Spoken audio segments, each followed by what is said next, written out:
Eulalia Zurita también fue autoridad en una época antecedente y abogada de profesión, de tal manera que contamos con, creo, los elementos necesarios como para poder generar una provocación que a su vez desate un cambio, una reflexión, un debate entre todos los asistentes. Hemos previsto una participación de 10 minutos, ¿no?, por cada uno de los expositores, pero son 4 presentaciones que se van a hacer. No se va a usar el data, por si acaso. Y luego de estos 10 minutos de presentación, vamos a abrir una ronda para intervenciones que no deberían exceder en ningún caso de los 3 minutos. Hay bastante auditorio aquí, de tal manera que esperamos que pueda cubrir lo más que se pueda la participación de ustedes. Y finalmente, una última ronda para que nuestros invitados puedan responder o complementar según consideren conveniente. Entonces, estas son las reglas que hemos definido para esta mesa, y rápidamente, sin más tardanza, entonces vamos a ceder la palabra a la doctora Eulalia Zurita para que haga su presentación. Muy buenos días a todos y gracias por este espacio en el que nos permite mencionar un tema que hoy toca actualidad a través como consecuencia de las elecciones judiciales, y es la democratización del órgano judicial. Ustedes coincidirán conmigo que el problema de la justicia ha tenido una percepción en el pasado, y lo tiene hoy, de ser excesivamente burocrática, lenta, tener uno de los más elevados índices de corrupción, etcétera, que se traducen en el pasado y hoy también en cárceles hacinadas, en procesos lentos cuya tramitación pueden durar inclusive larguísimos años, 15 años de tramitación para procesos en el antiguo sistema que todavía subsisten, más de 1000 procesos en esa condición, y miles y miles de procesos en el nuevo sistema que pasan los 5 años de tramitación, cuando el Código de Procedimiento Penal establece 3 años como duración máxima para estos procesos. Es precisamente esta percepción que tiene la población de la Administración de Justicia y del órgano judicial como el órgano que hace a la materialización del valor justicia, es que tengo la percepción, y creo que el gobierno ha tratado de dar una solución a través de las elecciones populares para autoridades de mayor jerarquía de los diferentes componentes del órgano judicial, como es el Tribunal Supremo, el Tribunal Constitucional, el Consejo de la Judicatura, etcétera.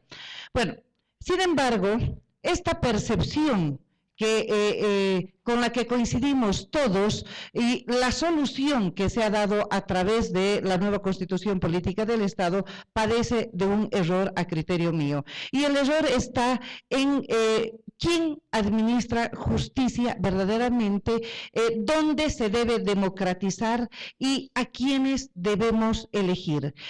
Lamentablemente, las máximas autoridades, que no son jefes a propósito de las autoridades inferiores en la administración de justicia, sino que las jerarquías que se establecen en el Poder Judicial obedecen más a competencias específicas, tanto para recursos como para juzgar a determinados justiciables. De manera que el magistrado de la Corte Suprema o del Tribunal Supremo no es jefe precisamente del juez instructor o de materia.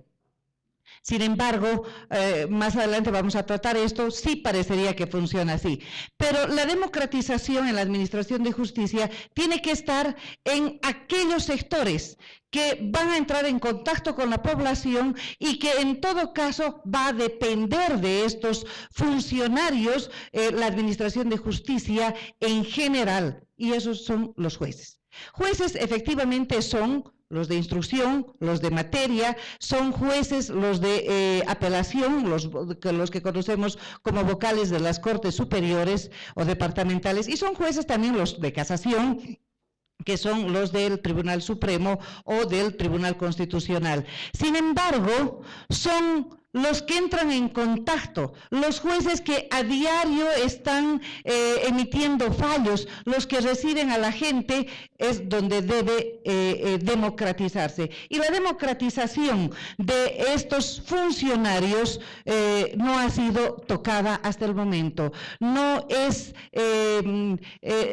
ha sido motivo de preocupación y cuando se ha identificado como el mal principal de la administración de justicia a los jueces, se ha tocado únicamente a los jueces de mayor jerarquía.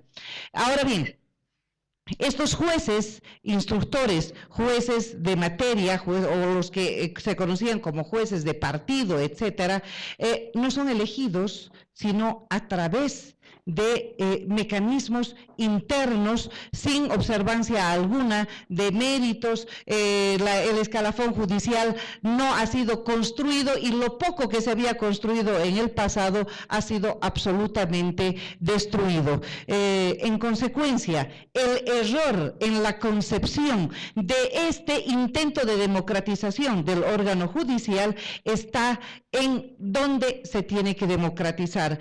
Más adelante, entre los desafíos, vamos a tocar cómo es que podría democratizarse este sector que es la preocupación y que es los que van a entrar en contacto con la población. Sin embargo, las elecciones judiciales han tenido el resultado que todos conocen hoy, no solamente porque se le ha dado un carácter plebiscitario, porque ha concurrido el apoyo de la población al partido de gobierno, etcétera, sino también porque esa percepción que se tiene de la justicia es que no ha generado ningún interés en la población de cambio y de mejoramiento en el futuro. Si antes las cárceles estaban hacinadas, hoy lo están. Y los jueces no solamente han permanecido aquellos que estaban en el pasado y que de acuerdo al discurso del partido de gobierno es que obedecían a los regímenes anteriores, a los partidos de gobierno anteriores,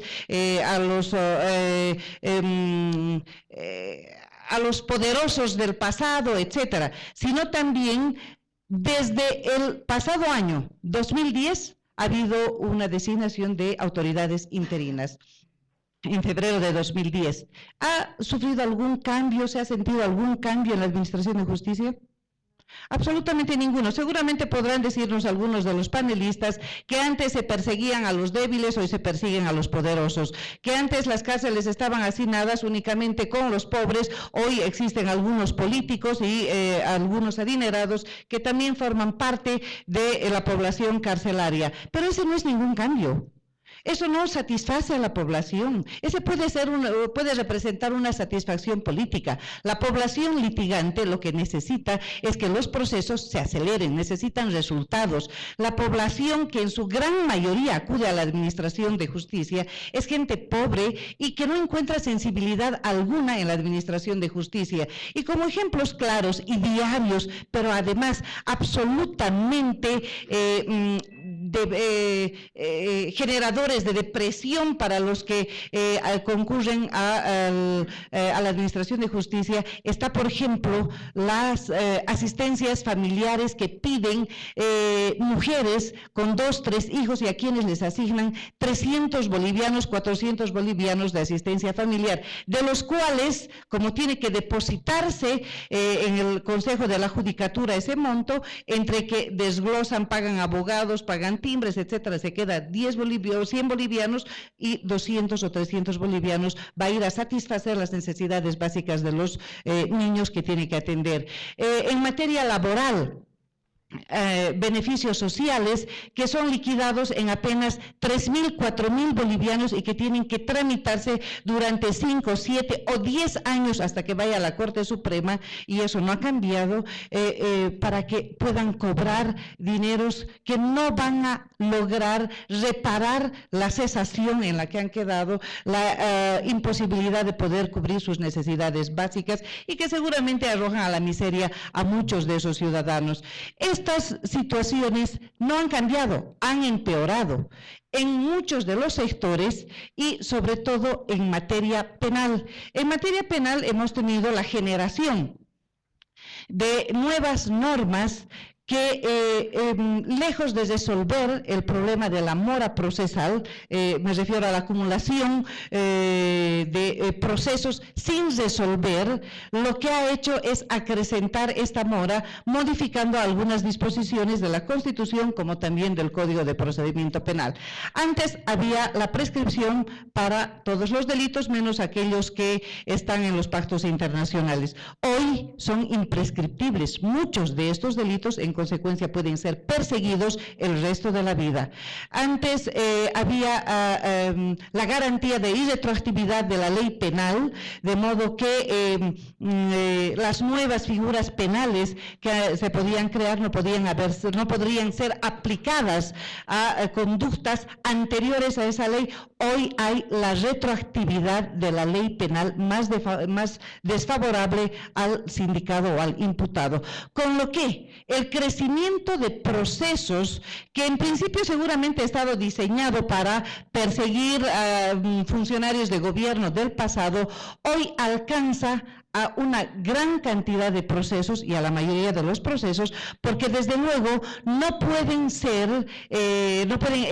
extinguirse algunos procesos y otros no. La mora procesal ha crecido prácticamente en el doble en materia penal. Sin embargo, coincidentemente con los ajustes que se tiene en las autoridades jerárquicas del órgano judicial, que además se han convertido en verdaderos jefes de los funcionarios de menor jerarquía, ha provocado el mayor índice en la historia de la Administración de Justicia de renuncias de jueces y autoridades judiciales de menor jerarquía. Tenemos más o menos el 50% de jueces en este momento. En consecuencia, la mora va creciendo paulatina y horrorosamente, lo que va a heredar el nuevo órgano judicial conforme va avanzando los meses, los años. Esta mora va a terminar asfixiando a las nuevas autoridades. Otro problema que no ha sido tomado en cuenta, o si ha sido tomado no lo conocemos, por lo menos públicamente, es el de la independencia del órgano judicial. Y el no considerar este elemento, que no solamente es una garantía para los justiciables, sino también es una virtud que tiene que cumplir la Administración de Justicia para garantizar que los fallos sean producto del conocimiento, de la probidad y de la imparcialidad del juez. La independencia, tanto interna como externa, y esto lo quiero explicar, se refiere interna a lo que decíamos hace un momento. Los magistrados superiores en el órgano judicial no son los jefes funcionalmente de los jueces de menor jerarquía. Sin embargo, en los hechos sí lo son. Existen instrucciones a través de las designaciones que se hacen, que van en una especie de consigna con los jueces, y hoy, aunque no esté escrito, todo el mundo lo podemos percibir y podemos palpar. Existe mayor importancia en algunos procesos que son de interés del gobierno, y existe una indiferencia casi total respecto a los conflictos entre particulares. Esta independencia interna en el órgano judicial, al no haber sido resuelta, provoca que sigan siendo jefes, los de mayor jerarquía, en perjuicio de la población litigante. Y la independencia externa, que es del propio órgano judicial respecto de los demás órganos de gobierno. Se ha notado en estos últimos años que existe un hiperpresidencialismo en cuya virtud el órgano ejecutivo ha hegemonizado las decisiones y las políticas a seguir, incluyendo las del órgano judicial. Debido al escaso tiempo, lo que quisiera hacer referencia es a algunas de las conclusiones que se han obtenido a partir de este análisis y de las tareas pendientes que quedan para el órgano judicial nuevo, con nuevas autoridades elegidas en elecciones populares. La descentralización del órgano judicial, que es una tarea absolutamente necesaria. ¿Para qué? En la denominada justicia de paz, la ley de faltas y contravenciones que tendría que ser emitida, tenga que ser trasladada a los municipios para que sean los ciudadanos quienes junto a su municipio puedan designar al más viejo, al más reconocido, al más sabio de una población X, para que pueda administrar justicia de los conflictos menores que aquejan a los ciudadanos y no tengan que trasladarse estos hasta los centros de las ciudades, donde además existe demasiada gente que atender y los jueces nunca les prestan atención.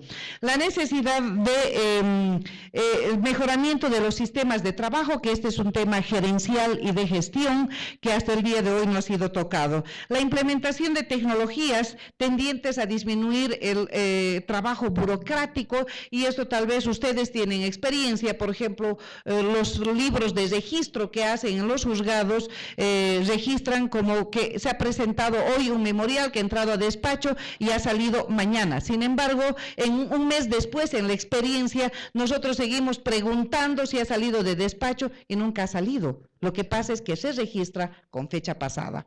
Esto, además de ser delito, etcétera, lo que necesita es resolver a través de la tecnología que proporciona la informática, etcétera. La interpretación judicial y constitucional, lamentablemente, todo un trabajo de interpretación constitucional que se ha realizado en el pasado, hoy ha sido destruido por los cambios que se han realizado en la interpretación. Sin embargo, hay necesidad de construir esta interpretación, sobre todo porque hay normas contradictorias en la propia Constitución. Ya decíamos, la retroactividad de la ley penal desfavorable al imputado, así como la imprescriptibilidad, que tienen que ser interpretados a la luz del artículo 286 de la propia Constitución y de los pactos internacionales. Se necesita necesariamente acompañamiento de nuevas normas que debieron ser priorizadas en el pasado y que hoy están necesitando ser priorizadas para atenuar los efectos que genera la mora procesal. Y eso estamos hablando de Código Civil, Código de Procedimiento Civil, Código de Familia, Ley General del Trabajo, Código de Comercio, que van a descongestionar las otras áreas, pero sobre todo el área penal. Hoy hay una tendencia perversa de trasladar todo al campo penal, porque en las otras áreas no se resuelve fácil y rápidamente los conflictos. Con todo ello, podríamos decir que las elecciones judiciales no han tenido un carácter plebiscitario y toda la discusión que se ha generado, los resultados que se han obtenido, son más bien producto de la desconfianza de la ciudadanía en la administración de justicia y la desilusión y desesperanza que en el futuro cercano no se vayan a resolver los problemas que aquejan a la administración de justicia. De igual forma, el trabajo que ha realizado el órgano electoral ha sido bastante deficiente en la medida en que los candidatos no han podido ser conocidos por la población. Más allá de los justificativos que pueda haber, nadie vota sin conocer a un candidato. Y el resultado que se ha tenido también es producto de este pésimo trabajo realizado por el órgano electoral. La desilusión, obviamente, futura, que el cambio de autoridades de ninguna forma representa que automáticamente vaya a cambiar la justicia. Y las nuevas autoridades judiciales en el corto plazo no van a resolver estos problemas que ha identificado el propio gobierno e identifica toda la población. Sí tenemos dos rasgos que creo que son rescatables y valorables. El primero es que se trata de todas formas de un intento de democratizar el órgano judicial y que por muchos errores que hubiera tenido no deja de ser válido. Por otro lado, gracias a este mecanismo tenemos la concurrencia de nuevos actores que en otras circunstancias jamás hubieran podido acceder a cargos jerárquicos en la Administración de Justicia. Gracias. Muchas gracias. Muchas gracias, doctora Ostrita. Y ahora rápidamente le voy a ceder la palabra a Adolfo Mendoza. Gracias, Carlos. Muy buenos días todavía creo, a todas y todos. Yo voy a empezar señalando el valor simbólico del título de esta mesa: democratización del sistema judicial. Es una afirmación, no es ni una cosa con signos de admiración o de interrogación.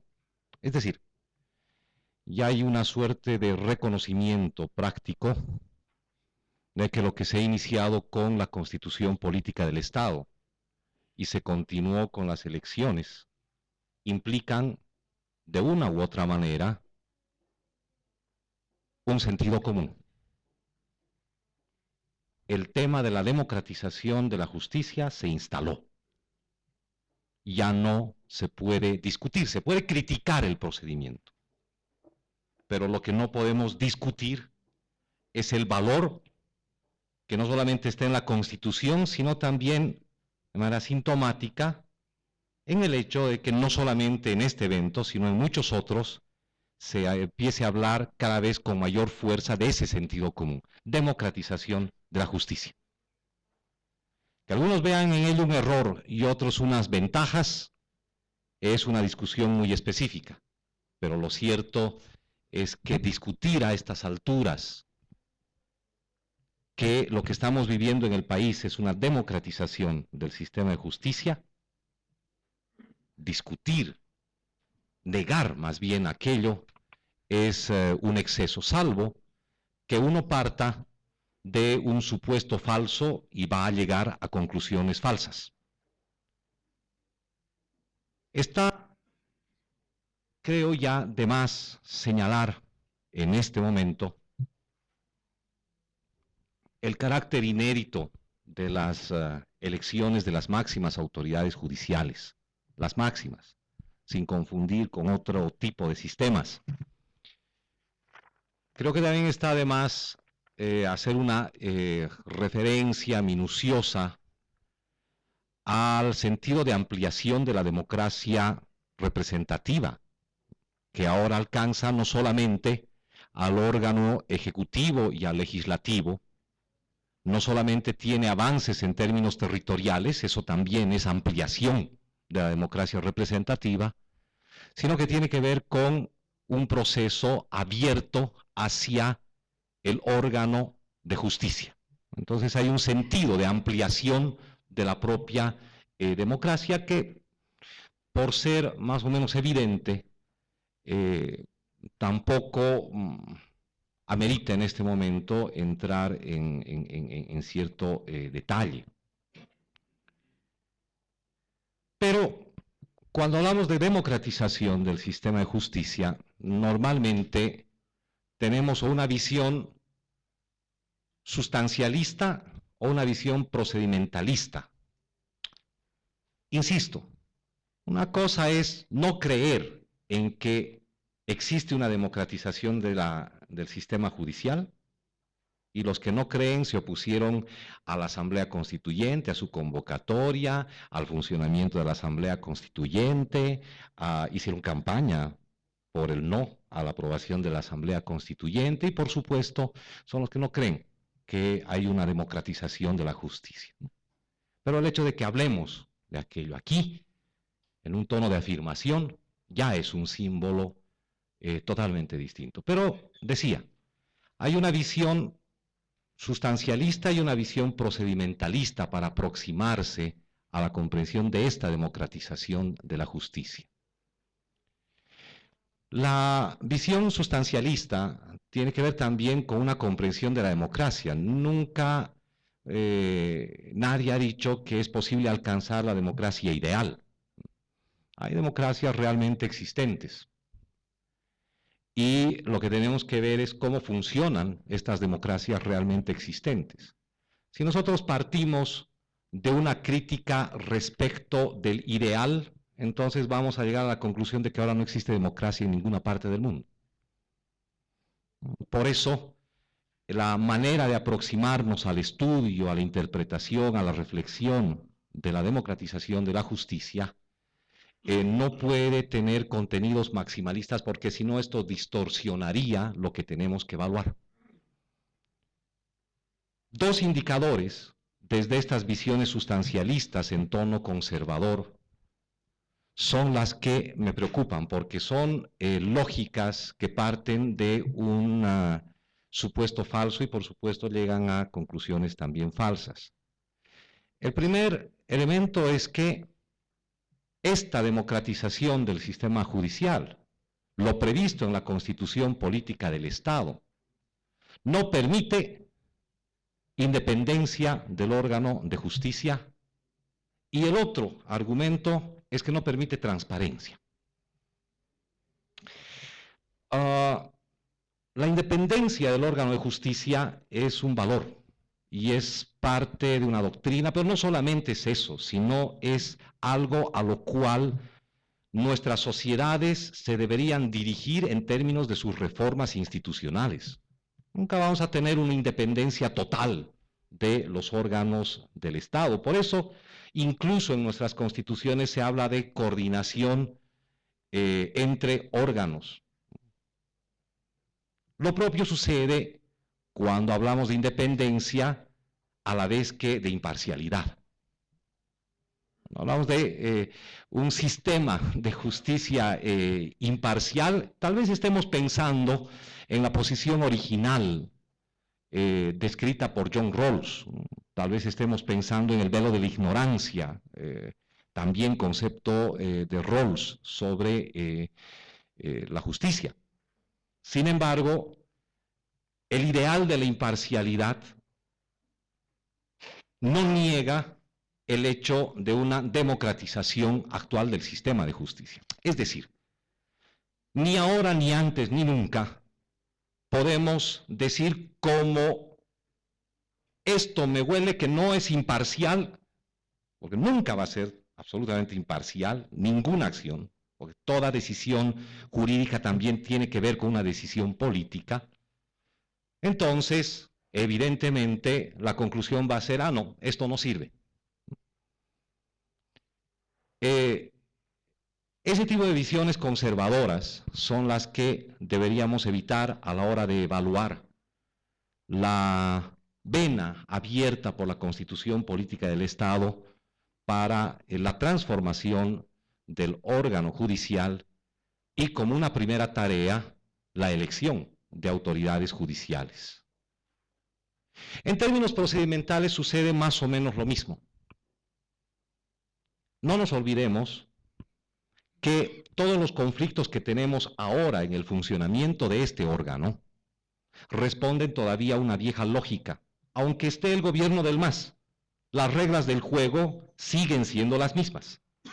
Las instituciones todavía siguen, a pesar de lo que quiera hacer o utilizar o no el propio gobierno. En términos procedimentales, lo nuclear de la reforma del órgano de justicia va a venir con la posesión de las nuevas autoridades, las máximas del órgano de justicia. en rigor,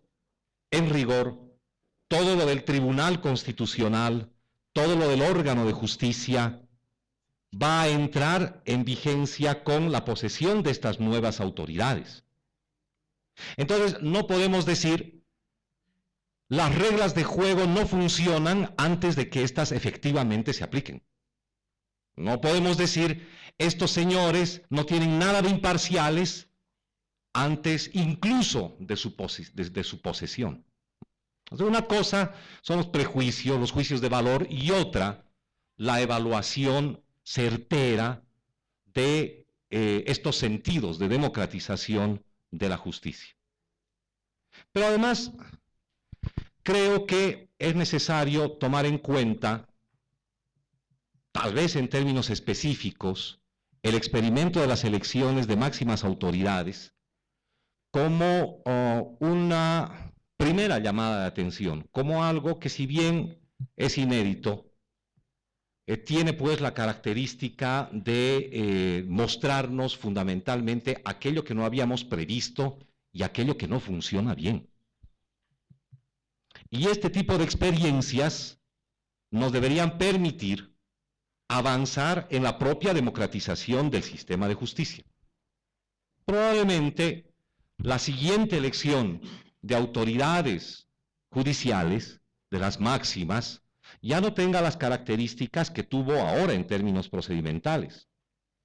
Es temprano todavía discutir cuáles van a ser las alternativas, pero ya algunos vislumbran una distinta manera de comprender incluso la propia preselección de las candidatas y candidatos.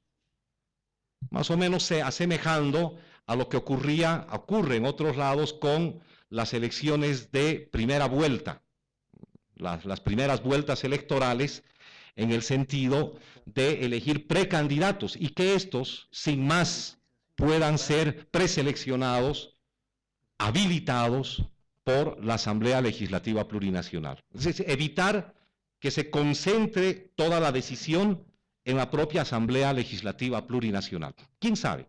Lo cierto es que estas elecciones nos están mostrando también cuáles son los desafíos de esta democratización de la justicia. Y un tema que lo quiero tocar rápidamente para finalizar, es que cuando hablamos de democratización de la justicia, no solamente estamos hablando de elección de autoridades judiciales, no solamente estamos hablando de cómo se van a seleccionar los jueces, ya hemos elegido magistrados, sino que al mismo tiempo esto habla del acceso de la gente. Democratización implica aquello también, el acceso de la gente a los sistemas de justicia. Y ahí tenemos una vena impresionante para trabajar, porque la democratización en términos de acceso ciudadano tiene que ver con el catálogo de derechos establecido en la Constitución Política del Estado. Por tanto, ese catálogo es la piedra angular desde la cual se puede trabajar recién, con mucho detalle, con mucho rigor, las maneras en que el sistema de justicia debería garantizar los derechos establecidos en nuestra Constitución. Este es un tema, sin embargo, sobre el cual todavía no se ha hablado lo suficiente. Y creo que es un desafío, tanto para la sociedad civil como para el propio Estado, en el tratamiento de la agenda legislativa y también de iniciativa ciudadana. Para concluir, quisiera mencionar un último elemento. Solamente desde una visión verdaderamente mezquina de la política y de la justicia, podríamos ver que una reforma del sistema de justicia se reduce a unos resultados electorales que han tenido la bondad de generarnos unas autoridades, pero que todavía no sabemos cómo va a funcionar. Eso precisamente es lo que hay que evaluar, eso es precisamente lo que hay que decir, pero con ética y no de otra manera.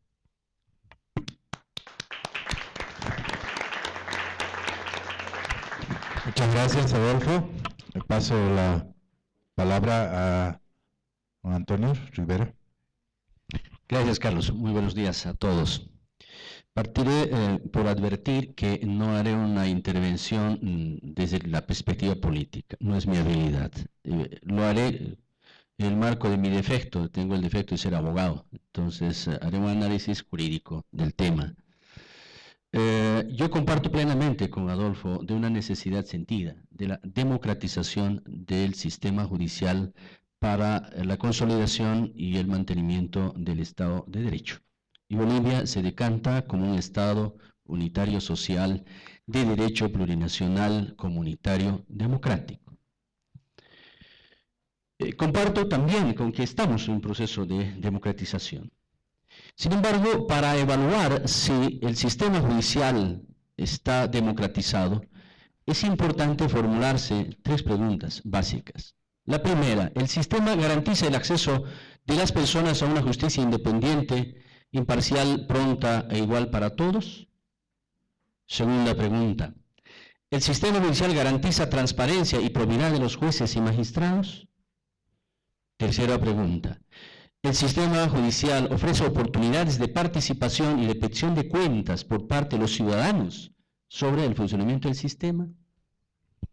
Y es a partir de estas 3 preguntas que debemos hacer una evaluación, y comparto con Adolfo otra vez, que no debemos reducir la evaluación a los resultados electorales, sino ver el conjunto del sistema judicial como base del funcionamiento del Estado democrático. Y la respuesta inicial a las 3 preguntas es que el nivel de democratización de la justicia en Bolivia es muy bajo. En primer lugar, porque es un sistema que no garantiza el acceso a la justicia de todos los ciudadanos, debido a una insuficiente provisión de juzgados. De 337 municipios, apenas 180 cuentan con juzgados. Y ello debido a situaciones estructurales presupuestarias. Es increíble que en un estado el 0.92% del presupuesto esté destinado al sistema judicial. Los elevados costos del servicio judicial. La Constitución, la anterior y es la actual, proclaman el principio de la gratuidad. Sin embargo, el acceso a la justicia es alto. Hay que pagar boletas, valorados, timbres, formularios, etcétera, más etcétera, que encarecen la llegada del sistema. La Ley 025 ha previsto en su artículo 10 la eliminación de estos valores, de los formularios. Esperemos que se materialice, pero aquello está sujeto a una reformulación presupuestaria y una adecuada provisión presupuestaria del Tesoro General al funcionamiento del órgano judicial. Inadecuada organización territorial e institucional del órgano judicial. La organización territorial del órgano judicial responde a la organización política, lo que hace que los usuarios del sistema tengan que trasladarse kilómetros y kilómetros para llegar. Hay una centralización inadmisible. Por ejemplo, en Cochabamba, siendo así que desde la ley de participación popular se ha distritalizado la ciudad, tenemos todos los juzgados centralizados en la San Martín Jordán, y los ciudadanos para acceder a la justicia tienen que trasladarse, ser maltratados, perder tiempo, cuando los juzgados debían aproximarse a los ciudadanos y funcionar en cada casa comunal el juzgado, con presencia de notarios, fiscales, jueces, descentralizar, desconcentrar. Y esta mala e inadecuada organización territorial e institucional del órgano judicial, indudablemente que afecta al acceso de justicia, afecta a la demora en despacho. Fíjense que en el sector rural, los campesinos trabajan de lunes a viernes su tierra. Se trasladan a la capital del municipio el día domingo. El juzgado funciona en la capital del municipio. Cuando llegan se encuentran con las puertas cerradas. ¿Por qué no cambiar la lógica de trabajo en esos lugares? En los sectores despoblados, ¿por qué no crear juzgados itinerantes? Es un tema de organización institucional, organización territorial que hay que enfrentar. Por lo tanto, el acceso a la justicia no se reduce solo a las elecciones, sino a la solución de estos problemas estructurales que venimos arrastrando desde tiempos inmemoriales. Una legislación procesal inadecuada, ritualista, procedimentalista, anclada en el positivismo clásico. Que el juez, para que una persona pueda acceder al servicio judicial, le pone 10.000 requisitos. Anecdóticamente, cuando una vecina me pidió tramitarle una declaratoria de herederos, una señora que tiene 8 hijos, los 3 primeros nacidos en unión libre de hecho, el juez me pone un proveído. Con carácter previo, acompaña el acta de reconocimiento de hijos. Un juez que no se ha enterado que la nueva Constitución presume la paternidad. Un juez que no se ha enterado que desde el 67 no hay hijos legítimos, hijos naturales. Un juez que no ha entendido que la unión libre de hecho está consagrada por la Constitución con los mismos efectos que el matrimonio en la filiación, que provocó que la única forma que tenga de protestar fue presentarle un memorial siguiente. Atendiendo la tan extraordinaria determinación de su autoridad, solicito que autorice al administrador del Cementerio General de la ciudad de Cochabamba, autorice al difunto fulano de tal, enterrado en tal nicho, bloque tantos, comparezca ante el oficial del registro civil a objeto de hacer el reconocimiento de sus hijos. No hay otra forma de protestar contra unos jueces esclavos del ritualismo y del formalismo por el que impiden el acceso a la justicia. El sistema judicial no garantiza una justicia independiente. Porque la independencia depende, primero, de los mecanismos de selección y designación. Depende de la estabilidad y la inamovilidad de los jueces en el cargo. Depende de un adecuado fuero constitucional, que no es un privilegio a la persona, es una garantía a la función, a la independencia del órgano. Y esto no lo hubo, ni lo hay. Es probable que un mecanismo sea la elección por voto popular para proscribir la injerencia política de los coteos. Yo creo que eso lo vamos a evaluar de acá 5 años, 6 años, cuando los magistrados elegidos por voto popular culminen su gestión y habremos constatado si realmente asumieron, más allá de que la Constitución reconoce, porque la independencia no se pide ni se mendiga, se ejerce. Veremos si lo ejercen, la independencia que les proclama. Hay estabilidad, no hubo sistema de carrera judicial. Se implementó con la reforma constitucional del 94, se determinó la carrera judicial, se pretendió implementar con el Consejo de la Judicatura apenas en 2 subsistemas, el ingreso y la capacitación, nunca la evaluación. Y hoy estamos a riesgo de retroceder, aunque la Constitución felizmente proclama el sistema de la carrera judicial. Sin embargo, la Ley 025 reduce la carrera solo a los jueces de instancia, excluyendo a los vocales y los magistrados. El fuero constitucional no gozan los jueces. Desde el nivel de vocales y juez de instancia no gozan de un fuero. Pueden ser enjuiciados ante cualquier juez.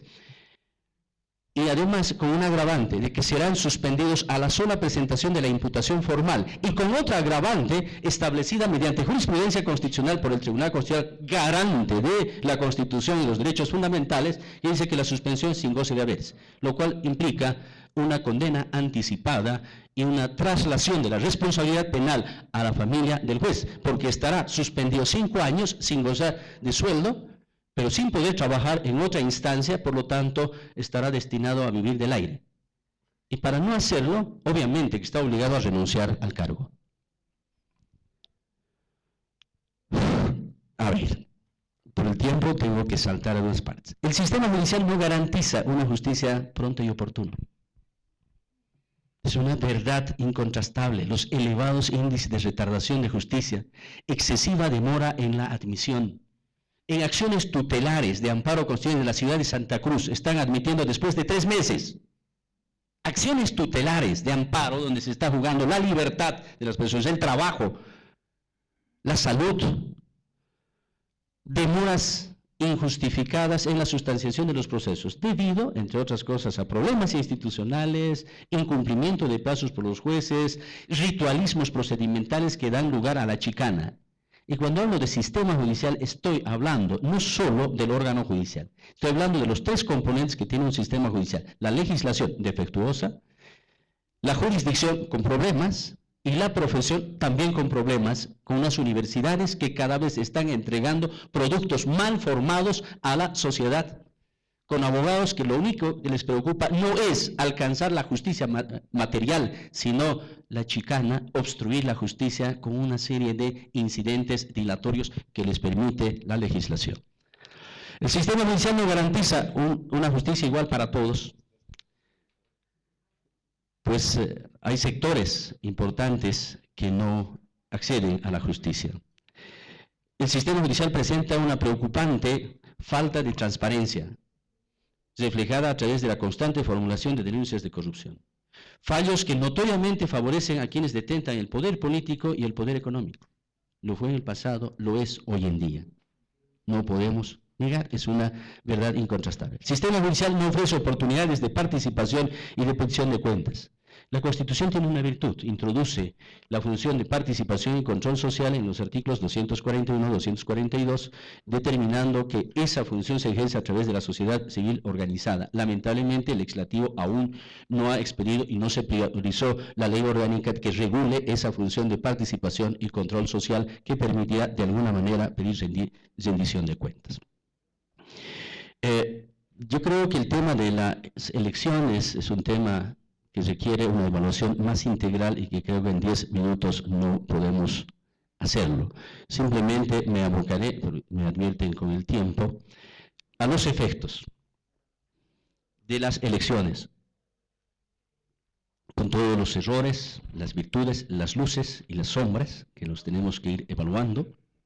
Yo creo que el efecto es que debido a los resultados, y eso no lo podemos negar, es que la independencia de los magistrados se ve comprometida. No estoy afirmando que no son independientes ni serán, pero está comprometida.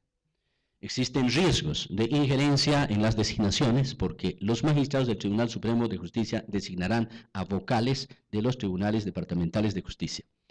El Consejo de la Magistratura designará a los jueces de instancia. Existen riesgos de injerencia en el control al ejercicio del poder político. Todos sabemos que el rol del sistema judicial en un Estado democrático es racionalizar el ejercicio del poder político ejerciendo un control jurisdiccional a ese ejercicio. Y también existe el riesgo de la injerencia en la persecución penal, que de hecho hoy existe y esperemos que se vaya proscribiendo. Sobre los retos, frente a esta realidad, los resultados que han obtenido los ciudadanos que han accedido, que en el mejor de los casos, los que fueron elegidos por jurisdicción nacional, la mayor votación que han obtenido, el que se ubicó en primer lugar es del 7%, y en las jurisdicciones departamentales del 22%, es que tienen el reto y desafío, primero, una vez que asuman el cargo, de preservar el Estado de Derecho, lo que implica que ejerzan su función con absoluta independencia, con imparcialidad, apegados y subordinados solo a la Constitución y las leyes. Segundo reto, implementar el nuevo órgano judicial proscribiendo las viejas prácticas en las designaciones, prácticas de influencias políticas, influencias sociales o económicas. Tercer reto es preservar el sistema de la carrera judicial como una fuente de garantía a la independencia de los jueces a partir de la inamovilidad, de la estabilidad laboral. El otro reto es enfrentar decididamente el crónico mal de la retardación de justicia. Eso de decir la justicia tarda pero llega, si tarda ya no es justicia, simplemente es injusticia, no sirve para nada.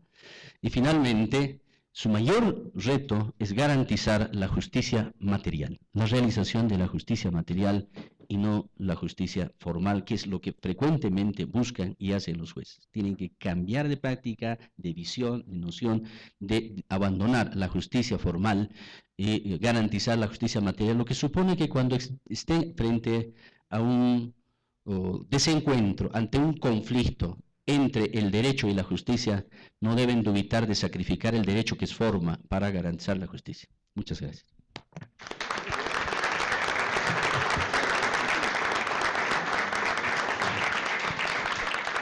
Muchas gracias, doctor Rivera. Y ahora a doctor Arce, le paso. Bueno, muchas gracias, muy buenas tardes. Voy a tratar de ceñirme en realidad a los casi 15 minutos que han usado los tres anteriores panelistas, porque entiendo que, creo que por los hechos se demuestra que 10 es muy poco. Bien, a ver, en términos muy concretos, yo creo que primero, para obtener resultados objetivos hay que ubicarnos en el momento en el que estamos. Y en el momento en el que estamos es después de una elección que, como ha dicho el doctor Rivera, con luces y sombras, con problemas y conflictos frutos de una primera experiencia, tiene un resultado positivo. Un resultado positivo. Lo cierto y evidente, la realidad material es de que el primer día hábil del próximo año, conjuntamente con un acto judicial muy importante, con la inauguración del año judicial, se van a posesionar autoridades electas por voto popular en un acto y en un hecho inédito, no solamente en Bolivia, sino también en el mundo. Y hay que trabajar, por supuesto, sobre eso. Rápidamente, ¿cuáles han sido las razones para que el constituyente, porque esto no es una situación que se haya inventado un partido político, no es un gobierno, no hay nada de eso. Aquí hay un mandato de la Constitución Política del Estado. Bueno o malo es un mandato de una constitución democrática y bueno o malo es un mandato que los bolivianos deberemos obedecer y, por supuesto, respetar. En mi criterio, son 4 las razones que encontró el constituyente para plantear esta fórmula inédita en el mundo, que hasta ahora, con luces y sombras, reitero, ha funcionado. Primer elemento, que nunca hay que perderlo de vista, es la falta de independencia en las autoridades judiciales. No voy a entrar yo al análisis que se ha hecho más de una vez, en sentido de la tremenda falta de independencia que generaba el sistema de designación congresal en el que vivió Bolivia durante toda su vida republicana. Los jueces de las máximas instancias judiciales, los magistrados, eran repartidos por coteo político. Ese coteo se reprisaba a nivel de los vocales de las Cortes Superiores, a nivel de los jueces, a nivel de los secretarios, y yo como docente universitario he comprobado muchas veces, me imagino que el doctor Rivera también, que para ingresar a ser auxiliar oficial de diligencias de un juzgado, en el pasado se pedía un carnet de militancia política. Esa situación es el primer justificativo para la fórmula que se implementa. Es una realidad objetiva. Segundo elemento, como eran jueces dependientes del poder político, como eran jueces dependientes de fines, intereses mezquinos, oscuros, sectarios, la segunda consecuencia era la falta de transparencia en la justicia. Hay una frase terrible que alguna vez me ha generado algún conflicto por haberla mencionado, pero todos sabemos esa frase que dice: Dios me libre de un tema peruano, de un tema chileno y del juez boliviano. No voy a decir a qué se refieren esos temas, pero esa es una realidad. Y esa realidad se ha marcado por la absoluta falta de transparencia que han tenido y que tienen una gran cantidad de jueces y administradores de justicia. No todos, pero una gran mayoría. Se entiende que con esta fórmula se buscan los mecanismos para superar esa situación. Tercer elemento, la falta de humanización de la justicia. Lo que el doctor Rivera decía con mucha razón, los ritualismos, los elementos procesalistas, los formalismos exacerbados. Seguimos teniendo en nuestra legislación elementos ritualistas que vienen desde el derecho romano. Para dar posesión a alguien hay que repetir 3 veces una palabra agarrando los legados del expediente. Sin eso hay un vicio de nulidad en ese proceso. Ese es el extremo del ritualismo que en algunos casos tiene la justicia en Bolivia. Pero más allá del ritualismo, del procesalismo y del formalismo, hay una tremenda deshumanización de la justicia. Una excelente sugerencia la encuentro ahí. Ojalá podamos transmitirla y ojalá la agarre. Que los juzgados en el área rural, los juzgados públicos, porque ahora ya no hay juzgados de primera y de segunda, no hay instrucción ni partido, esos juzgados públicos trabajan los días sábados y domingos. Cuando nuestros compañeros van a las ferias, cuando el ciudadano va a las ferias y puede solucionar sus temas. Pero más allá de ello, humanización quiere decir también trato racional, trato digno. Y eso parte de una concepción filosófica diferente sobre lo que es la justicia. Una cosa es que vaya un abogado prominente a un tribunal, y otra cosa es que vaya un compañero, un ciudadano, un humilde campesino de poncho y hojota al que le dicen: ¿sabes qué? Tú volvete mañana o trae tu abogado, a él le voy a explicar, tú no sabes nada de derecho. Como si las cosas de la justicia y del derecho fueran cosas exclusivas de los abogados. Es lo que nosotros hemos llamado la deshumanización de la justicia. Y finalmente hay un cuarto elemento, casado también con la corrupción.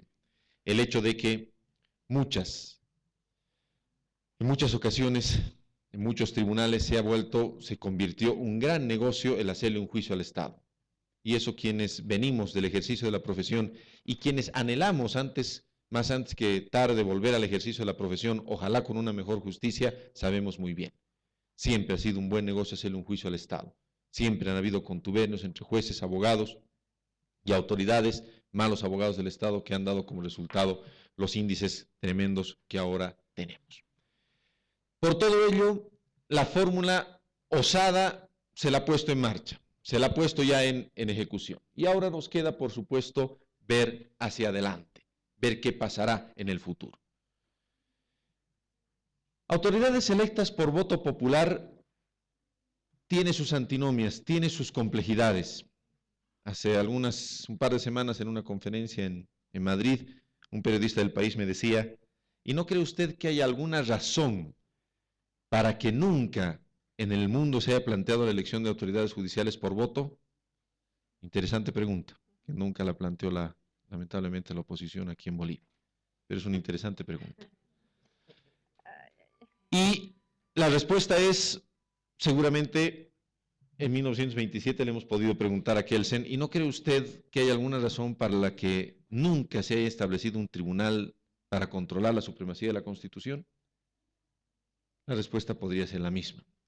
El derecho es una ciencia, y como ciencia va descubriendo nuevas cosas, y va encontrando soluciones, y va probando fórmulas. Y así como la ciencia médica todavía no ha encontrado la cura para el SIDA, la ciencia del derecho todavía no ha encontrado una fórmula para la independencia absoluta de los tribunales. Y lo que hemos hecho en Bolivia es plantear una fórmula. ¿Funciona o no? Se verá en el transcurso del tiempo. ¿Qué vemos hasta ahora? Para ser breve. Yo he recibido una carta y les comento un tema que me ha hecho pensar. Yo he recibido una carta en la que los magistrados electos, ustedes saben, estamos tratando en la Asamblea Legislativa Plurinacional un proyecto de ley de transición judicial. Y yo he recibido una carta en la que los magistrados electos me dicen, mire, presidente, nosotros queremos participar en la redacción de esa norma. Nosotros no queremos mantenernos con autoridades antiguas, tenemos un plan de trabajo y quisiéramos incorporar estas ideas. Más allá de que formalmente no parece muy correcto, ¿no es cierto?, que un órgano que está dedicado a la administración de justicia le diga a otro, que es el que legisla, mire, yo quiero hacer algunas propuestas para la legislación. Más allá de ello, creo que hay un elemento gratificante.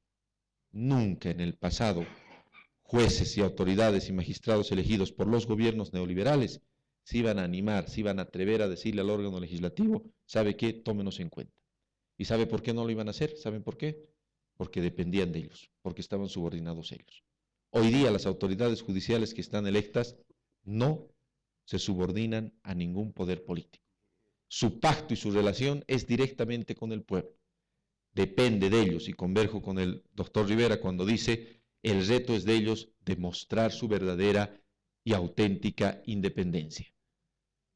De todos, incluido de quienes a veces de manera injustificada los fustigan y los quieren vincular a un partido político cuando esa realidad no existe. Un último elemento que es importante mencionar. La democratización de la justicia importa una serie de elementos, una serie de circunstancias que están contenidas en la ley.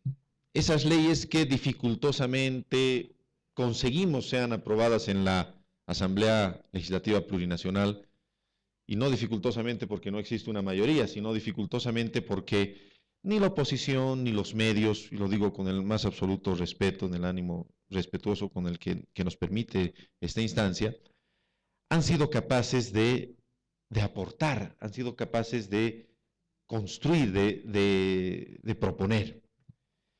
Pero hay líneas fundamentales que, muy discretas ahora, pero muy visibles en el futuro, están enmarcadas en las leyes. Y una de esas, por ejemplo, es la figura de la conciliación, no como un hecho aparte, no como un hecho aislado, no como algo para darle al Ministerio de Justicia, para que con ayuda de USAID trate de generar una instancia de conciliación o juzgados de paz. No, como una instancia propia de la justicia. Ahora, la justicia va a cambiar. Debe cambiar, por supuesto, no depende ya de nosotros, depende de los actuales administradores de justicia y lo que sobre ellos se construye. Pero el diseño legal está planteado, por ejemplo, para que en un juzgado, imaginariamente, imaginémonos, donde hay dos salas, una para atención al público y otra para la sala del juez y las audiencias, no hayan esas dos, sino hayan 3 salas. Una primera sala para la atención al público, otra para el juez y una tercera para un conciliador, para un hombre que no sea abogado, una mujer que no sea abogada, que no le interese el pleito, que sea especialmente formado por una escuela de jueces, que cuando vea que 2 personas lleguen, en vez de decirles ritualmente venga cada uno con su abogado, cumple este plazo procesal, o le manden a hacer lo que nos ha contado el doctor Rivera, lo siente como seres humanos y les diga cuál es su problema, pueden arreglar, y el arreglo que se plasme en esa acta, este señor de aquí al lado, en la oficina de al lado que se llama juez, lo ha de plasmar en una sentencia y el conflicto entre ustedes se acabó. Ese es uno de los grandes avances, que no se ha debatido, por supuesto, porque no hay mucho interés de debatir, como no hubo interés de debatir en la Asamblea Constituyente, pero los hechos, poco a poco, implementándose, nos darán la razón a quienes apostamos de verdad, de corazón, sinceramente, a la construcción de una mejor justicia. Se dice que nada cambiará, que nada ha cambiado. Por supuesto que nada ha cambiado, pues mis queridos doctores, no ha empezado todavía, esperaremos por lo menos el día 3 de enero. Pero las cosas el 3 de enero van a empezar a cambiar, en un proceso largo de construcción colectiva de una mejor justicia en el país, cuya responsabilidad en lo que nos toca a nosotros, en lo que les toca a los constituyentes, ya está saldada. Será responsabilidad de esas autoridades elegidas. Pero hoy en día, les pongo un ejemplo, hay juicios laborales que los trabajadores tramitan durante 2 años. Y después de tramitarlos durante 2 años, un recurso de casación los lleva a la Corte Suprema y ahí tienen que esperar otros 2 años, 3 años o 4 años. Trabajadores, y saben quienes ejercen la profesión. 2 o 3 años un trabajador tiene que ir a Sucre, pagarse sus pasajes, a que le diga lo mismo. Está con decreto de autos, estamos sorteando del 2008, estamos sorteando del 2009, y saben los abogados que es así. Volvete en 6 meses, volvete en 1 año. El día 5 de enero, cuando empiecen a funcionar las salas de la Corte Suprema de Justicia, tienen que resolver los casos que les haya llegado en diciembre. El 20 de diciembre, si hay un auto de vista, una sentencia de segunda instancia, para que me entiendan quienes no son abogados, que es recurrida de casación y llegue el 23 de diciembre de este año a Sucre, tiene que ser resuelta máximo hasta el mes de febrero, hasta el mes de marzo. Porque esas autoridades judiciales, por mandato de la ingeniería que estamos tratando de construir, van a entrar a resolver directamente los casos. Los 10.000 casos que hay en la Corte Suprema han de ser liquidados en un periodo de 6 años por los suplentes como manda la ley. Pero por lo menos a ese trabajador que tenga la dicha de llegar ese día a tener su sentencia y que su caso ingrese el próximo año, ese caso ha de ser sorteado de manera inmediata. Poco a poco, con esfuerzos, con luces y sombras, se trata de construir una mejor justicia que importa para esos 10.000 casos, que no importa para el caso de un prefecto que esté procesado o un exalcalde. Eso no es ni el 0.00001%. La justicia se construye para el ciudadano, para esos 10.000 casos que duermen el sueño de los justos en la Corte Suprema, para los ciudadanos, hombres y mujeres, que ante un fallecimiento de un familiar, por una declaratoria de herederos, ante un trámite simple y sencillo, recurren al juez. A ellos es a los que está destinado la construcción y la posibilidad y la esperanza vivida de construir una mejor justicia. Muchas gracias y perdón por el envío.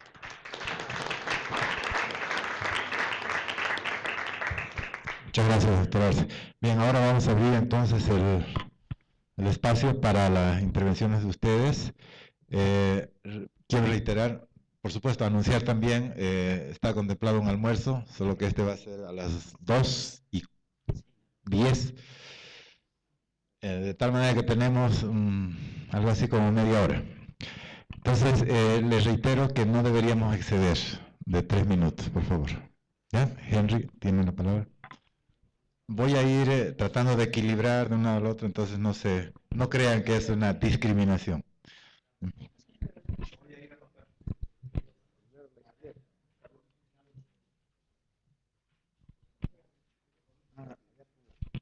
Bueno, perdón Henry, creo que era para ti el micrófono. Me lo han dado a mí ya. Bueno.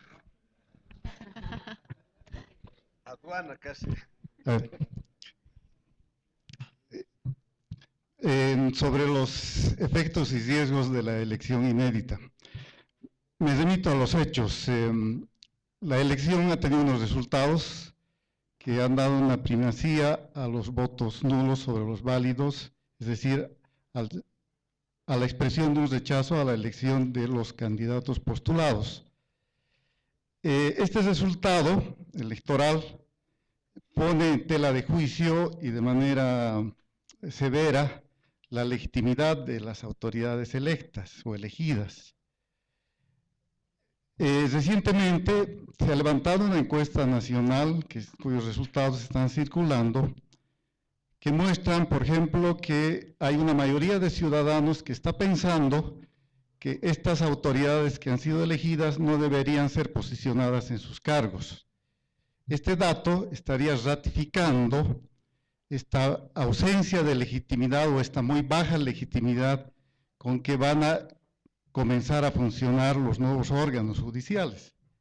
Mi preocupación, que quizás es la de otros ciudadanos, es cómo en estas condiciones de cuestionamiento severo a la legitimidad de las máximas autoridades judiciales va a poder funcionar, va a poder operar el nuevo órgano judicial. En una situación extrema, no habrá el riesgo de que los fallos de los órganos judiciales no sean también objeto de impugnaciones, aludiendo precisamente a la falta o ausencia de legitimidad de las autoridades que emitan estos fallos. Me gustaría, en verdad, conocer una opinión, si son amables los amigos del panel, sobre esta circunstancia. Gracias. Sobre el título y del que está muy alegre Adolfo, ¿no? Democratización de la justicia. ¿Quiere decir que antes la justicia era dictatorial? Y estamos entrando recién en un proceso de democratización de la justicia. La verdad es que no lo creo. No hay una... No me parece adecuado, por lo menos, ¿no? Uno. Dos, el camino elegido para esta democratización, ¿no? Es decir, elecciones por voto popular, etcétera, etcétera. En mi opinión, es una vía de politización del órgano judicial. Toda elección supone campaña, ¿no? En esta elección, por evitar campaña, ha habido desconocimiento de los candidatos, pero toda elección supone información y supone campaña, yo eso lo pienso, ¿no? Entonces, por esa vía, en mi opinión, no se democratiza, se politiza la justicia, ¿no? Y yo pienso que uno de los grandes defectos del órgano judicial ha sido precisamente la politización. Y con las elecciones, en mi opinión, se la sobrepolitiza, en lugar de ir a un proceso de institucionalización que, en mi opinión, sería la vía de verdad de la despolitización del órgano judicial. Una cosa más sobre lo que nos decía en la inauguración también, ¿no? Es irreversible. Nada es irreversible, compañeros. No se hagan ilusiones. Y yo, por lo menos, pienso impulsar un movimiento para que haya una enmienda constitucional sobre este punto. Yo creo que el tema de las elecciones, así por voto popular, no corresponde. La verdad, es mi opinión, ¿no? Y finalmente, ¿qué vamos a hacer con la mentalidad tan metida en la conciencia de la sociedad boliviana y que se expresa por boca del primer ciudadano, del presidente de la República? Aunque sea ilegal, le meto. Los abogados después arreglan, que es una versión más o menos del se acata, pero no se cumple, o echa la ley, echa la trampa, etc. Que a mí me parece que es algo sobre lo que debemos trabajar si queremos realmente una justicia mejor en Bolivia, que no es de repente ya en los órganos de justicia, pero es en el conjunto de la mentalidad de los ciudadanos que se expresa por boca del primer ciudadano de la República. Gracias.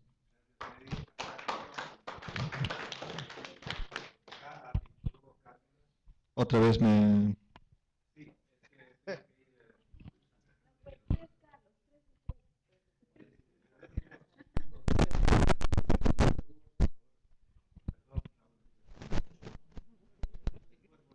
Lo siento, Raúl. he puesto el mayor empeño para tratar de ligar, para tratar de entender los defectos que los expositores han planteado. Comparto ese diagnóstico. Pero ahora, las soluciones que están adoptando tienen una relación causal con la solución de esos defectos, es decir, los pasos que están dando, cómo se conectan con la solución de los problemas. Y sinceramente no lo he encontrado. O sea, el diagnóstico va para un lado y las soluciones van por otro lado. Yo les pediría, si pudiesen conectar en 1, 2 o 3 casos, ¿dónde está la causa y el efecto directo en la solución de los problemas planteados? Y la segunda pregunta de principio. Elegir un juez o un magistrado no es lo mismo que elegir un alcalde, un diputado, un presidente o un gobernador, quienes deben rendir cuentas a sus votantes, a sus electores. Yo considero que un juez o un magistrado no tiene por qué rendir cuentas a sus votantes. Solo tiene que rendir cuentas a la Constitución, a la ley y a su conciencia. ¿Por qué en la Asamblea Constituyente, no solo el partido de gobierno, todos los que después incluso hicieron campaña por el voto nulo, aprobaron el 182, donde se planteó el sufragio universal como una vía para renovar el Poder Judicial? Yo me opuse ese tiempo, siempre desde entonces me cuestiono mucho. ¿Por qué creer que juez y magistrado es lo mismo que un alcalde, un diputado, un presidente o un gobernador? Me gustaría escuchar comentarios.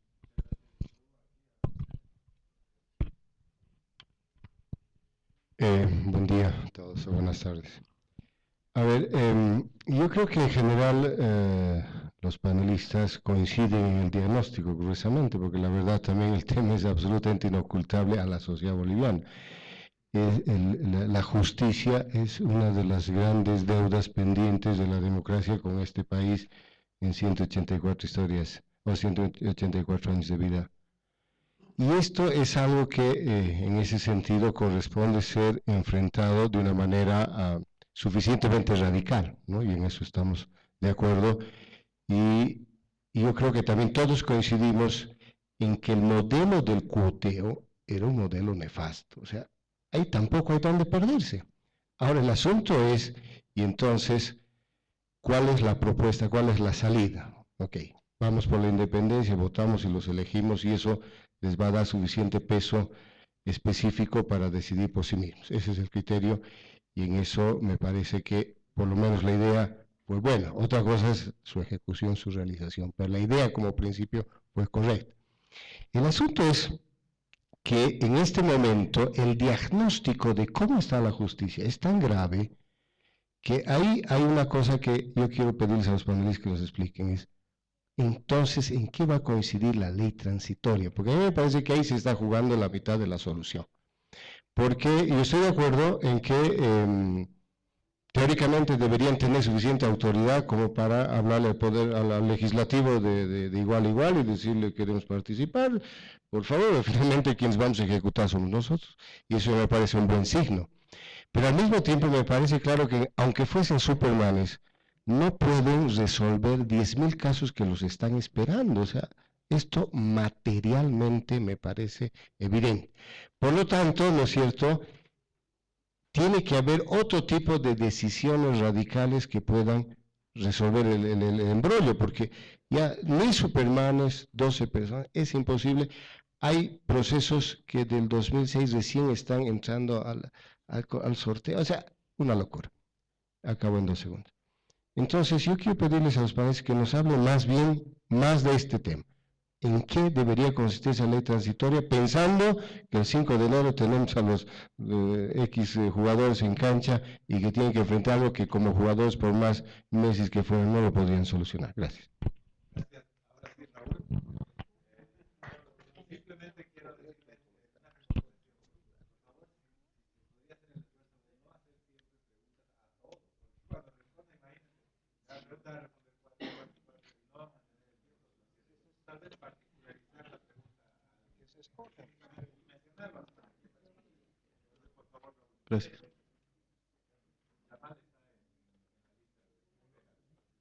Bueno, gracias. Efectivamente, yo pienso que todos tenemos el mismo diagnóstico de una justicia realmente en una situación de crisis. Se ha hablado de demora procesal, retractación de justicia, hacinamiento, corrupción, y de todas maneras, ¿cómo esta ley cambia eso? Creo que realmente no cambia. Creo que el problema no está en las autoridades de los órganos judiciales, y me parece que en el pasado reciente, aún con problemas, en nuestros Corte Suprema y otros órganos judiciales hemos tenido relativa gente decente, seguramente con excepciones, todo. El problema me parece que no está ahí, el problema está más bien en la base. Creo que hemos hecho una reforma de arriba para abajo en vez de abajo para arriba. Y ahí creo que Héctor tiene una idea o una propuesta que creo que deberíamos estudiarla mucho más, y ahí está mi primera pregunta, el tema de la conciliación. Y si no debería ser obligatorio, que todos los casos que porque en Bolivia para todos pleiteamos, que te obligue la ley a ir primero, seguramente no para todos los casos,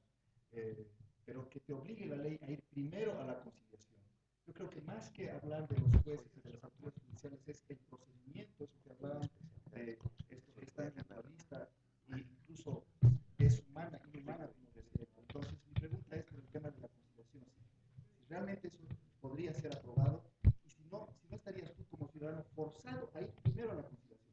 Si en la conciliación no estás de acuerdo con la solución que te han dado, entonces tú podrías ir recién a otra instancia.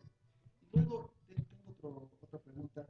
¿Cómo podríamos garantizar que no se van a acumular nuevos casos para el nuevo sistema judicial? Decían aquí que empieza nuevito de cero. Pero se han acumulado 10.000 en el pasado. Eso quiere decir que algo estaba funcionando mal. ¿Qué de nuevo? ¿Qué otras herramientas, instrumentos, personal, capacidades tienen los nuevos jueces? Empiezan de cero, pero ¿qué garantía hay de que no se les vuelva a acumular? Es decir, la pregunta un poco tiene que ver con la anterior pregunta. ¿Cómo van a poder en 6 años resolver los 10.000 casos anteriores? Pero ¿qué garantías hay de que no se vuelva a acumular? Y un tercer aspecto, esto está en la Constitución, o sea que, y para reformar la Constitución es difícil, por lo tanto tenemos que convivir con el mecanismo.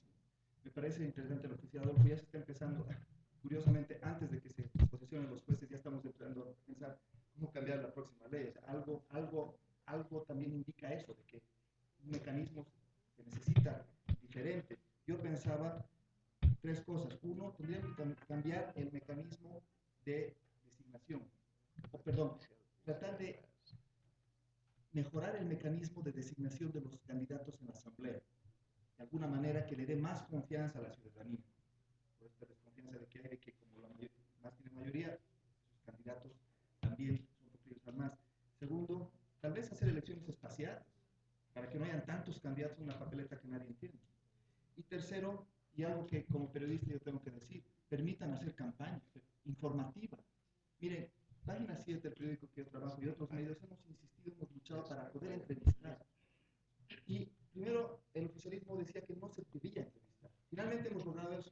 Gracias a eso creo que por lo menos más gente se ha enterado y más gente ha votado, porque de lo contrario, bueno, no sé, podría haber sido más el voto nulo y el voto blanco. Pero para el futuro piensen en eso. Piensen en que no se puede elegir a ciegas. Y mientras más problemas y más cortapisas hay para la información, menos legitimidad tiene el sistema.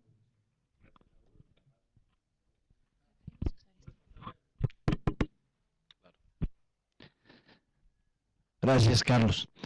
Recordarle al constituyente Arce que su visión está en la Constitución, porque era el que llegaba de La Paz y le daba la instrucción a los constituyentes, ¿no? Así que esa es obra de usted, constituyente Arce. Y todos los informes que se trataron fueron del oficialismo, que fueron reformados en la lotería por 8 personas y que finalmente entraron al Congreso. Y debo confesar, no tuvimos tiempo para modificar esta barrabasada.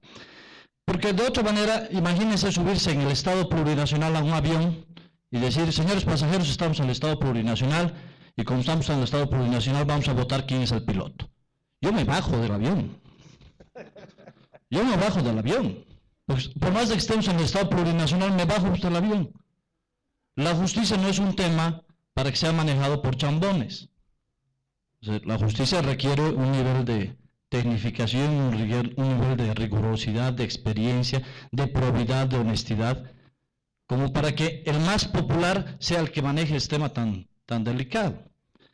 Y obviamente no vamos a convocar a los políticos para que hablemos de una reforma de la Administración de Justicia, porque obviamente los expertos en temas judiciales son los que tienen que proponer cuáles son los problemas que tienen, porque son ustedes los que viven todos los días, el día a día, las falencias procedimentales, las falencias que tiene el propio sistema. Entonces yo creo que aquí lo que hay que discutir es democratizar la justicia, ¿resuelve el problema? No, yo creo que lo que hay que discutir es la autonomía judicial, ya en serio. Y autonomía judicial pasa por recursos propios, es decir, que manejen su propio presupuesto y no que les dé una dádiva el legislativo, porque todos los días, todas las veces, cada vez tienen que estar pidiendo platita, por favor, ¿no ve?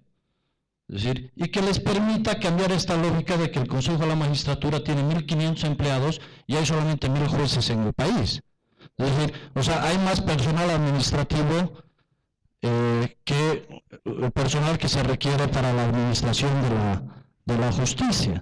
Entonces, yo creo que esas son las cosas que deberíamos estar discutiendo en vez de estar haciéndonos creer que con el nuevo Estado y que a partir de ahora todo va a ser una maravilla. O sea, por sí mismo el cambio y la innovación no son buenas. Si no tienen una cualidad inherente el cambio a lo bueno, o no tienen una cualidad inherente a lo inédito de ser buenas por sí mismo. O sea, seguramente por algo en el mundo no han hecho las barrabasadas que estamos proponiendo aquí. Alguito de razón deben de tener.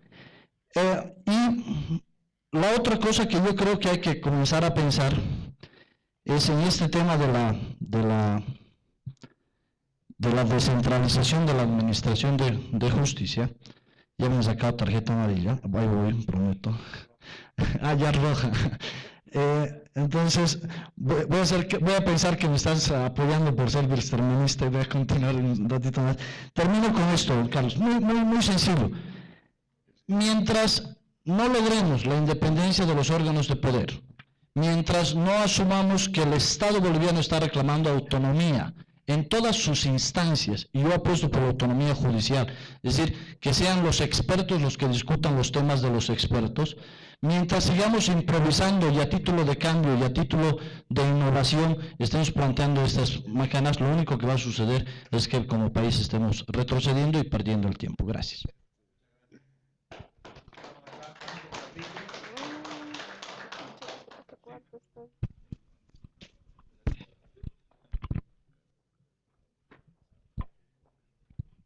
Buenas tardes. A ver, indudablemente la elección de las máximas autoridades judiciales por voto popular y casado esto con los 2/3 en la Asamblea Legislativa Plurinacional ha generado una desconfianza pues en la población.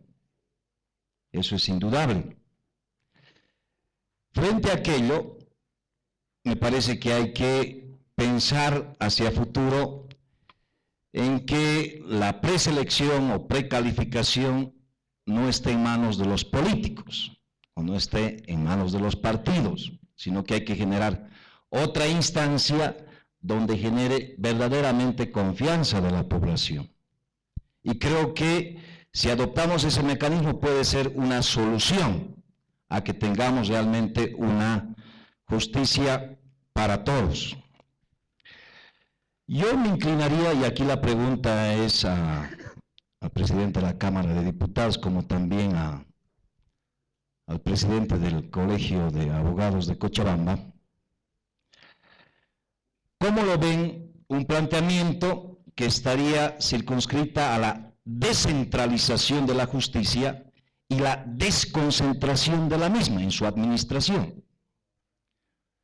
Porque no puede ser posible que en la parte política se vaya a innovar instituciones como la descentralización administrativa y, ¿por qué no, en la justicia? Me explico. Hay algunos casos que van a Sucre, pero no hay necesidad de que vayan a Sucre, sino que se resuelva en una instancia del Tribunal Departamental de Justicia. Algunos casos específicos y concretos. El otro elemento que me parece fundamental, ¿por qué para conseguir o lograr justicia uno tiene que recorrer kilómetros y kilómetros, gastar y gastar plata y todavía hay algunos abogados, van a disculparme, son sinvergüenzas que los maltratan, ¿no? Entonces, tendría que buscarse un mecanismo donde exista todas las condiciones de infraestructura técnica, operativa, logística, pero cerca al ciudadano, no lejos del ciudadano.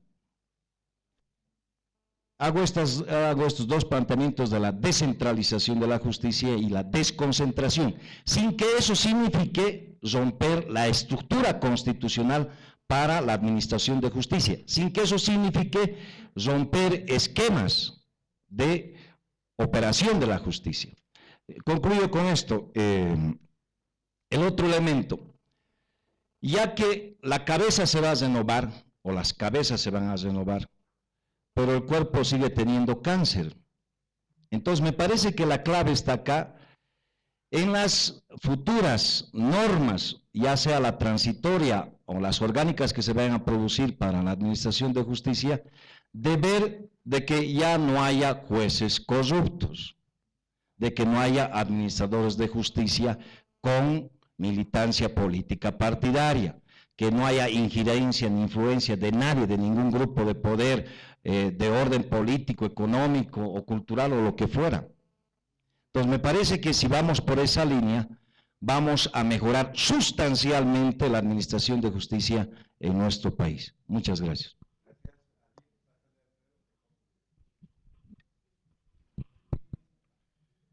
Sí, una pregunta para el presidente de la Cámara de Diputados, Héctor Arce. Yo quiero trascender el acto electoral, eso ya se ha dado, y el primer día hábil del próximo año se van a posesionar los nuevos magistrados.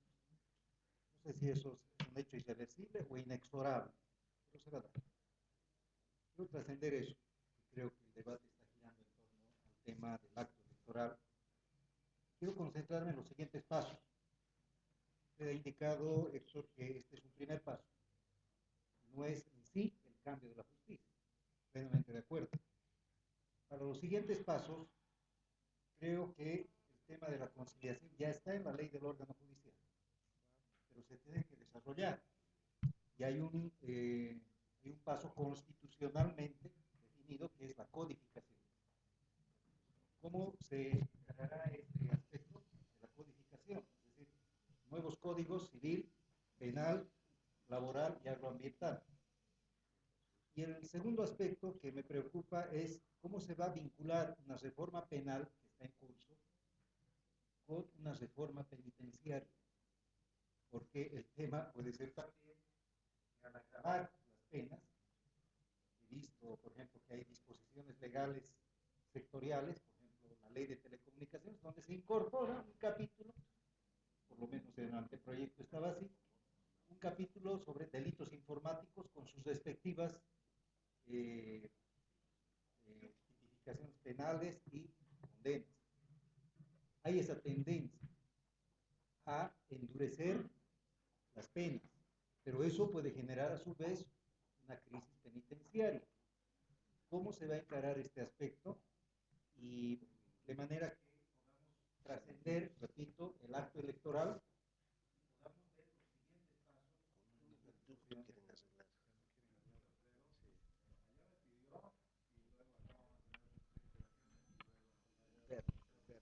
Aló, aló. Hola, aló. ¿Se escucha? Dale, ver. Bueno, la pregunta que yo quiero hacer, fundamentalmente entiendo yo que el tema de la justicia tiene que ver con un sistema.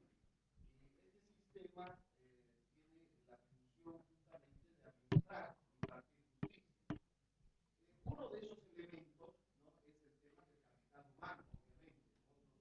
Otros son los procesos, los procesos, los instrumentos que le hacen a ese sistema. Uno ya se ha establecido su procedimiento y se concluye en enero. ¿Cuáles serían los pasos fundamentales para darles esas condiciones necesarias a esos nuevos actores para garantizar la independencia del poder en el poder judicial, la administración en términos de agilidad y transparencia en ese nuevo escenario? porque obviamente podemos pasarnos discutiendo qué hubiera sido mejor o peor, pero la cuestión está de que tenemos un estado de situación y tenemos que establecer con claridad cuáles serían estos pasos importantes para que este sistema de la administración de justicia funcione dando respuestas justamente a los ciudadanos.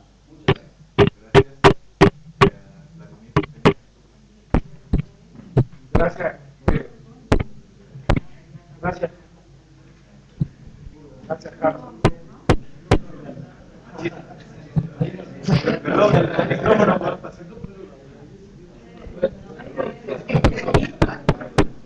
De marxista a marxista.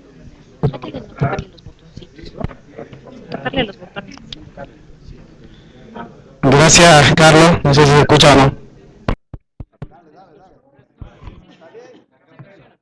Bueno, creo que todos hemos coincidido en el tema del diagnóstico, el tema de la justicia, el tema de la restauración, corrupción, la falta de acceso oportuno a la justicia, el tema de la dependencia del poder político, inclusive acá uno de los temas centrales que se ha hablado, el tema del voteo, o lo que ha utilizado el MAS como justificar esta nueva forma de elección de los altos cargos de la justicia, ha sido el voteo que se daba antes, sin olvidar que el año 2007 se hizo el último voteo político a la justicia, entre quienes se dice ser de izquierda y a los que se dice que son de derecha.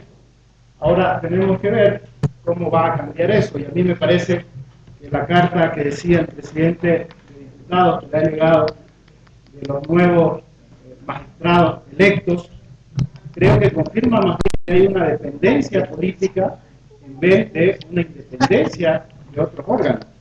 ¿Por qué digo esto? Porque de acuerdo a la propia Constitución, los miembros del Poder Judicial pueden presentar proyectos de ley a la Asamblea Legislativa Plurinacional en temas que tienen que ver con la justicia. Y no tienen por qué pedirle permiso al presidente de la Cámara de Diputados a ver si pueden dejarlos opinar. Es una función. Entonces, yo creo que más bien eso demuestra, por el contrario, que sí hay una dependencia antes que asuman sus cargos. Pero bueno, el MAS nos ha dicho, ya está hecho, y aquí yo valoro la confesión también que han hecho la gente del MAS en decir que esto ha sido un experimento, y que lo han repetido 3 veces. Nos han dicho, ya hemos hecho el experimento, avancemos nomás y veamos los resultados de aquí 6 años. De mi parte me parece irresponsable ponerlo así, pero bueno, lo hemos dicho.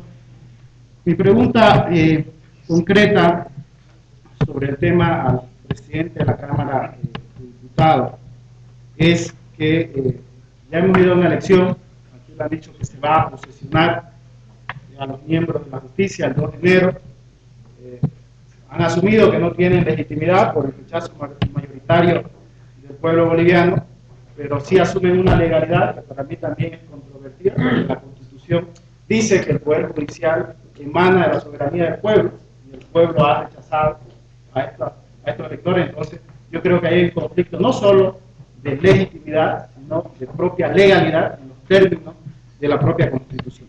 Pero bueno, avancemos, y para ser concreto en mi pregunta al presidente de la Cámara de Diputados, si ya se ha elegido a estos miembros, se lo va a posesionar, ¿cuáles son las garantías de que no sigamos experimentando, si en los altos cargos hemos experimentado hacia abajo, vocales, jueces?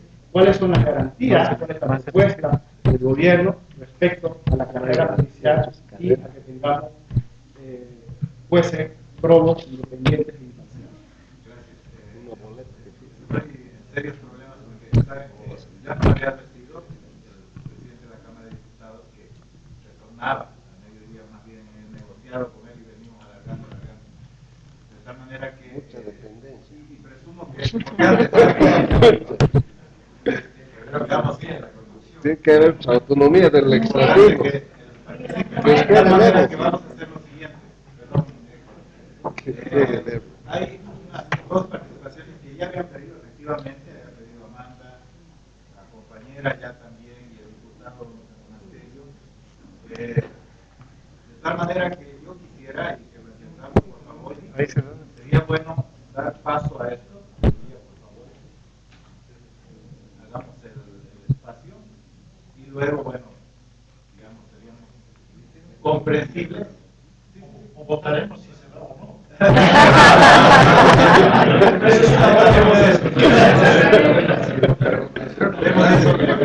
Voy a dar la palabra ahora, luego vamos a proceder todavía a concluir esta ronda. Bien, gracias, Carlos. No, yo me puedo quedar, no hay ningún problema, como vino el tema de los horarios, pero creo que hay una gran cantidad de interrogantes, de preguntas, y yo, por supuesto, me interesa mucho responder. Pero primeramente yo quiero referir con todo el respeto y aprecio a la senadora intercambiado con usted muchos criterios y hemos hablado de la violencia, de brazos de ejecuta de parte de los bandos, de las acciones políticas en el país, de la falta de avenimiento que existe, la falta de propuestas. Muchas veces van a ser delicadas ahora. Está pidiendo clemencia. Van a ser delicadas. A la China. De la respuesta que existe cuando se hace este tipo de diálogo. Señor Macho me dice, no sean ilusiones. No es una ilusión mía, señor. El hecho de que en este país haya referéndum, haya posibilidad de revocatoria, haya autonomía, no es una ilusión de esperarse, no es una ilusión del presidente Morales. El hecho que ahora tengamos una serie de mecanismos democráticos que esta mañana he explicado es una conquista de todos. Y en la oposición deberíamos empezar a ver las cosas no siempre desde el punto de vista de la calificación del oponente, sino de lo que puede ser construido para todos. No es para explorarse, señor Camacho, es para absolutamente todos los bolivianos. ¿Y sabe qué? Sí es irreversible. Yo no creo que exista una constitución en el futuro que diga ahora el referéndum queda abolido o ahora volveremos a la designación congresal si es que ningún candidato llega al 50% más uno. Al tema judicial no me nos refiero. cerraremos los Al tema judicial me refiero. Posiblemente el tema judicial tenemos situaciones Puede como repetir. usted. Pero lo que sí también es cierto es que nunca más en este país un grupo de parlamentarios por votar político se han de repartir los poderes. Dice el señor Serrán, creo que sí. Tampoco sabemos. No tiene usted necesidad de agresión. Sí, yo lo considero una agresión, porque yo no he sido constituyente y yo represento la dignidad del Estado. Soy ahora presidente de una Cámara, así como usted ha sido constituyente. Y del plano académico usted puede decirme lo mismo, sin necesidad de ninguna agresión. Yo, con todo respeto, con la mayor Sucre interviniendo en la Asamblea Constituyente, si no le gusta la alusión, habrá que ver qué entiende usted. Señor moderador, es un tema Habrá que ver cuál es su criterio de intervención. Pero yo les puedo decir aquí públicamente que sí aportamos a la Asamblea Constituyente como académico. Y yo le quiero decir a usted con todo respeto de que en este país la anterior constitución, la constitución del año 1917, la ha redactado un grupo de abogados en un congreso constituyente que en realidad era el congreso ordinario que por decisión del presidente Barrientos se convirtió en la mañana en congreso ordinario y en la tarde de asamblea constituyente. Esa asamblea constituyente en realidad no produjo absolutamente nada. La constitución del año 1967 fue redactada íntegramente por un conjunto de abogados a la cabeza de un analista boliviano que se llamaba Ciro Edelstiro y Apelsivo.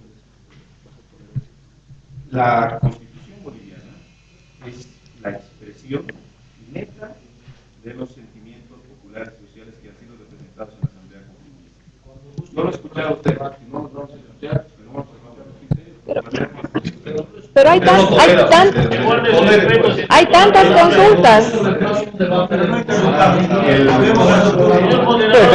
moderador.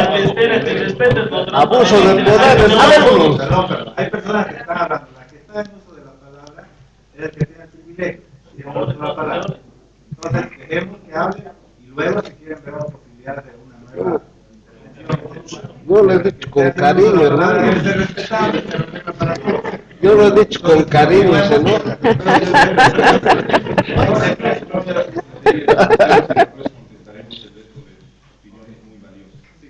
Concluyo con lo siguiente. Y las verdades, aunque duelan, ¿dónde está? Y yo me pregunto, ¿dónde está el proyecto de constitución que llevó la oposición en ese entonces, liderizada por Podemos? Un grupo